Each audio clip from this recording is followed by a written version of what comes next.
Chapter 11, The Wonderful Emerald City of Oz. Even with eyes protected by the green spectacles, Dorothy and her friends were at first dazzled by the brilliancy of the wonderful city. The streets were lined with beautiful houses, all built of green marble and studded everywhere with sparkling emeralds. They walked over a pavement of the same green marble, and where the blocks were joined together were rows of emeralds set closely and glittering in the brightness of the sun. The window panes were of green glass. Even the sky above the city had a green tint, and the rays of the sun were green. There were many people, men, women, and children, walking about, and these were dressed in green clothes and had greenish skins. They looked at Dorothy and her strangely assorted company with wondering eyes, and the children all ran away and hid behind their mothers when they saw the lion. But no one spoke to them. Many shops stood in the street, and Dorothy saw that everything in them was green. Green candy and green popcorn were offered for sale, as well as green shoes, green hats, and green clothes of all sorts. At one place, a man was selling green lemonade, and when the children bought it, Dorothy could see that they paid for it with green pennies. There seemed to be no horses nor animals of any kind. The men carried things around in little green carts which they pushed before them. Everyone seemed happy and contented and prosperous. The guardian of the gates led them through the streets until they came to a big building, exactly in the middle of the city, which was the palace of Oz, the Great Wizard. There was a soldier before the door, dressed in a green uniform and wearing a long green beard.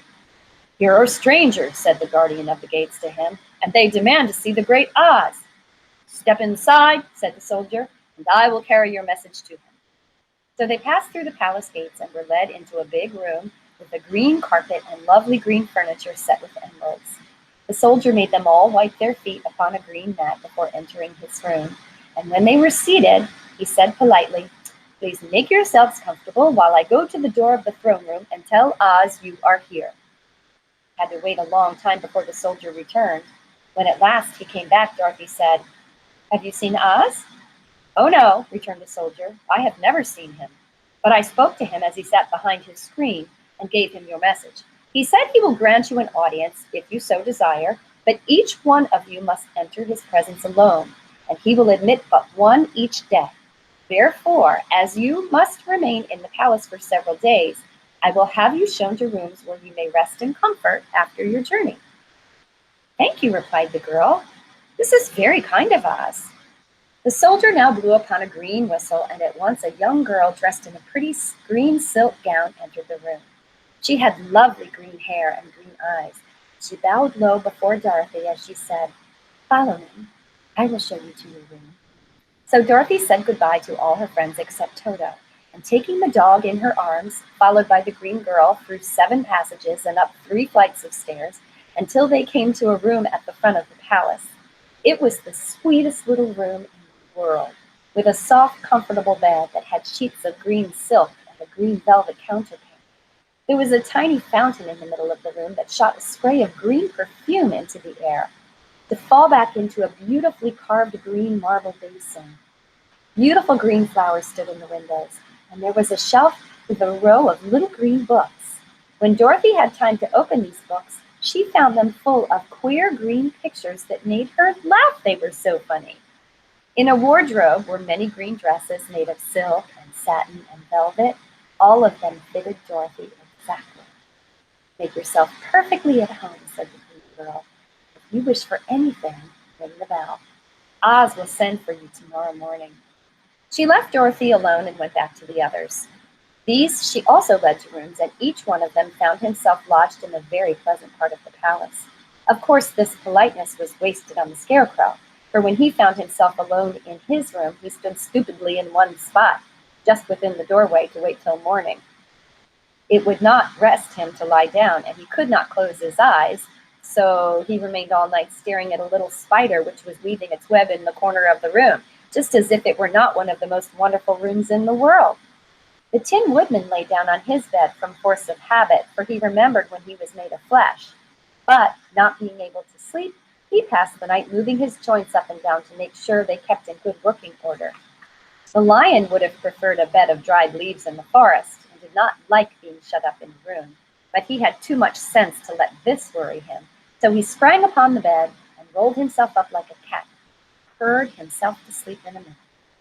The next morning after breakfast, the Green Maiden came to fetch Dorothy, and she dressed her in one of the prettiest gowns, made of green brocaded satin. Dorothy put on a green silk apron, tied a green ribbon around Toto's neck. They started for the throne room of the Great Oz. First they came to a great hall, in which were many ladies and gentlemen of the court, all dressed in rich costumes. These people had nothing to do but talk to each other, but they always came to wait outside the throne room every morning, although they were never permitted to see Oz. As Dorothy entered, they looked at her curiously. One of them whispered, "Can I look upon the terrible?" "Of course," answered the girl, "if he will see me." "Oh, he will see you," said the soldier who had taken her message to the wizard, "although he does not like to have people ask to see him. Indeed, at first he was angry, and I said I should send you back where you came from. Then he asked me what you look like, and when I mentioned your silver shoes, he was very much interested. At last I told him about the mark upon your forehead, and he decided he would admit you to his presence." Just then a bell rang, and the green girl said to Dorothy, "That is the signal. You must go into the throne room alone." She opened the door a little, and Dorothy walked boldly through and found herself in a wonderful place. It was a big, round room with a high arched roof. Walls and ceiling and floor were covered with large emeralds set closely together. In the center of the roof was a great light, as bright as the sun, which made the emeralds sparkle in a wonderful manner. But what interested Dorothy most was the big throne of green marble that stood in the middle of the room. It was shaped like a chair and sparkled with gems, as did everything else. In the center of the chair was an enormous head, without a body to support it, or any arms or legs whatever. There was no hair upon this head, but it had eyes and a nose and mouth, and was much bigger than the head of the biggest giant. As Dorothy gazed upon this in wonder and fear, the eyes turned slowly and looked at her sharply and steadily. Then the mouth moved, and Dorothy heard a voice say, "I am Oz, the great and terrible. Who are you, and why do you seek me?" It was not such an awful voice as she had expected to come from the big head, so she took courage and answered, "I am Dorothy, the small and meek. I have come to you for help." The eyes looked at her thoughtfully for a full minute. Then said the voice, "Where did you get the silver shoes?" "I got them from the Wicked Witch of the East when my house fell upon her and killed her," she replied. "Where did you get the mark upon your forehead?" continued the voice. "That is where the Good Witch of the North kissed me when she bade me goodbye and sent me to you," said the girl. Again the eyes looked at her sharply, and they saw she was telling the truth. Then Oz asked, "What do you wish me to do?" "Send me back to Kansas, where my Aunt Em and Uncle Henry are," she answered earnestly. "I don't like your country, although it is beautiful, and I am sure Aunt Em will be dreadfully worried over my being so long away." The eyes winked 3 times, and then turned up to the ceiling and down to the floor, and rolled around so queerly that they seemed to see every part of the room. And at last they looked at Dorothy again. "Why should I do this for you?" asked Oz. "Because you are strong, and I am weak. Because you are a great wizard, and I am only a little girl." "But you were strong enough to kill the Wicked Witch of the East," said Oz. "Well, that just happened," returned Dorothy simply. "I could not help it." "Well," said the head, "I will give you my answer. You have no right to expect me to send you back to Kansas unless you do something for me in return. In this country, everyone must pay for everything he gets. If you wish me to use my magic power to send you home again, you must do something for me first. Help me, and I will help you." "What must I do?" asked the girl. "Kill the Wicked Witch of the West," answered Oz. "But I cannot," exclaimed Dorothy, greatly surprised. "Oh, you killed the Wicked Witch of the East, and you wear the silver shoes, which bear a powerful charm. There is now but one Wicked Witch left in all this land, and when you can tell me she is dead, I will send you back to Kansas, but not before." The little girl began to weep. She was so much disappointed, and the eyes winked again and looked upon her anxiously, as if the great Oz felt that she could help him if she would. "I never killed anything willingly," she sobbed. Even if I wanted to, how could I kill the wicked witch? If you who are great and terrible cannot kill her yourself, how do you expect me to do it? I do not know, said the head, but that is my answer. And until the wicked witch dies, you will not see your uncle and aunt again. Remember that the witch is wicked, tremendously wicked, and ought to be killed. Now go, do not ask to see me again until you have done your task. Sorrowfully, Dorothy left the throne room and went back where the lion and scarecrow had said to her. There is no hope for me, she said sadly, for Oz will not send me home until I have killed the Wicked Witch of the West, and that I can never do. Her friends were sorry but could do nothing to help her, so Dorothy went to her own room and lay down on the bed and cried herself to sleep. The next morning the soldier with the green whiskers came to the scarecrow and said, Come with me, for Oz has sent for you. So the scarecrow followed him and was admitted into the great throne room, where he saw sitting in the emerald throne a most lovely lady. She was dressed in green silk gauze and wore upon her flowing green locks a crown of jewels. Growing from her shoulders were wings, gorgeous in color and so light that they fluttered if the slightest breath of air reached them. When the scarecrow had bowed as prettily as his straw stuffing would let him for this beautiful creature, she looked upon him sweetly and said, I am Oz, the great and terrible. Who are you and why do you seek me? Now the scarecrow, who had expected to see the great head Dorothy had told him of, was much astonished, but he answered her bravely, Well, I am only a scarecrow stuffed with straw. Therefore I have no brains, and I come to you praying that you will put brains in my head instead of straw, so that I may become as much a man as any other in your dominions. Why should I do this for you? Said the lady. Because you are wise and powerful, and no one else can help me, answered the scarecrow. I never grant favors without some return, said Oz, but this much I will promise. If you will kill for me the Wicked Witch of the West, I will bestow upon you a great many brains, and such good brains that you will be the wisest man in all the land of Oz. Well, I thought you asked Dorothy to kill the Wicked Witch, said the scarecrow in surprise. So I did. I don't care who kills her, but until she is dead, I will not grant your wish. Now go, and do not seek me again until you have earned the brains you so richly desire. The scarecrow went sorrowfully back to his friends and told them what Oz had said, and Dorothy was surprised to find that the great wizard was not a head as she had seen him, but a lovely lady. All the same, said the scarecrow, she needs a heart as much as the Tin Woodman. On the next morning, the soldier with the green whiskers came to the Tin Woodman and said, Oz has sent for you. Follow me. So the Tin Woodman followed him and came to the great throne room. He did not know whether he would find Oz a lovely lady or a head, but he hoped it would be the lovely lady. For, he said to himself, if it is the head, I am sure I shall not be given a heart, since a head has no heart of its own, and therefore cannot feel for me. But if it is the lovely lady, I shall beg hard for a heart, for all ladies are themselves said to be kindly hearted. But when the woodman entered the great throne room, he saw neither the head nor the lady, for Oz had taken the shape of a most terrible beast. It was nearly as big as an elephant, and the green throne seemed hardly strong enough to hold its weight. The beast had a head like that of a rhinoceros, only there were 5 eyes in its face. There were 5 long arms growing out of its body, and it also had 5 long, slim legs. Thick, woolly hair covered every part of it, and a more dreadful-looking monster could not be imagined. It was fortunate the Tin Woodman had no heart at that moment, for it would have beat loud and fast from terror. But being only tin, the woodman was not at all afraid, although he was much disappointed. I am Oz, the great and terrible, spoke the beast in a voice that was one great roar.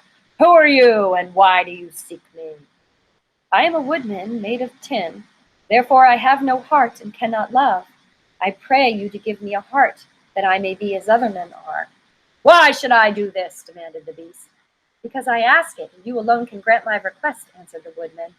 Oz gave a low growl at this, but said gruffly, If indeed you desire a heart, you must earn it. How? Asked the woodman. Help Dorothy to kill the Wicked Witch of the West, replied the beast. When the witch is dead, come to me, and I will then give you the biggest and kindest and most loving heart in all the land of Oz. So the Tin Woodman was forced to return sorrowfully to his friends and tell them of the terrible beast he had seen. They all wondered greatly at the many forms of the great wizard could take upon himself. And the lion said, "He is a beast. When I go see him, I shall roar my loudest, and so frighten him that he will grant all I ask. And if he is the lovely lady, I shall pretend to spring upon her, and so compel her to do my bidding. And if he is the great head, he will be at my mercy, for I will roll this head all about the room until he promises to give us what we desire. So be of good cheer, my friends, for all will be yet well." The next morning the soldier with the green whiskers led the lion to the great throne room and bade him enter the presence of Oz. The lion at once passed through the door, and glancing around saw, to his surprise, that before the throne was a ball of fire, so fierce and glowing he could scarcely bear to gaze upon it. His first thought was that Oz had by accident caught on fire and was burning up, but when he tried to go nearer, the heat was so intense that it singed his whiskers, and he crept back tremblingly to a spot nearer the door. Then a quiet voice came from the ball of fire, and these were the words that it spoke. "I am Oz, the great and terrible. Who are you, and why do you seek me?" The lion answered, "I am a cowardly lion, afraid of everything. I came to you to beg that you give me courage, so that in reality I may become king of the beasts, as men call me." "Why should I give you courage?" demanded Oz. "Because of all wizards you are the greatest, and alone have power to grant my request," answered the lion. The ball of fire burned fiercely for a time, and the voice said, "Bring me proof the wicked witch is dead, and at that moment I will give you courage. But as long as the witch lives, you must remain a coward." The lion was angry at this speech, but could say nothing in reply. And while he stood silently gazing at the ball of fire, it became so furiously hot that he turned tail and rushed from the room. He was glad to find his friends waiting for him, and told them of his terrible interview with the wizard. "What shall we do now?" said Dorothy sadly. "There is only one thing we can do," returned the lion, "and that is to go to the land of the Winkies, seek out the wicked witch, and destroy her." "But suppose we cannot?" said the girl. "Then I shall never have courage," declared the lion. "And I shall never have brains," added the Scarecrow. "And I shall never have a heart," spoke the Tin Woodman. "And I shall never see Aunt Emma and Uncle Henry," said Dorothy, beginning to cry. "Be careful!" cried the green girl. "Tears will fall on your green silk gown and spot it." So Dorothy dried her eyes and said, "I suppose we must try it, but I am sure I do not want to kill anybody, even to see Aunt Em again." "I will go with you, but I'm too much of a coward to kill the witch," said the lion. "I will go too," declared the Scarecrow, "but I shall not be of much help to you. I am such a fool." "I haven't the heart to harm even a witch," remarked the Tin Woodman. "But if you go, I shall certainly go with you." Therefore it was decided to start upon their journey the next morning. And the woodman sharpened his axe on a green grindstone, and had all his joints properly oiled.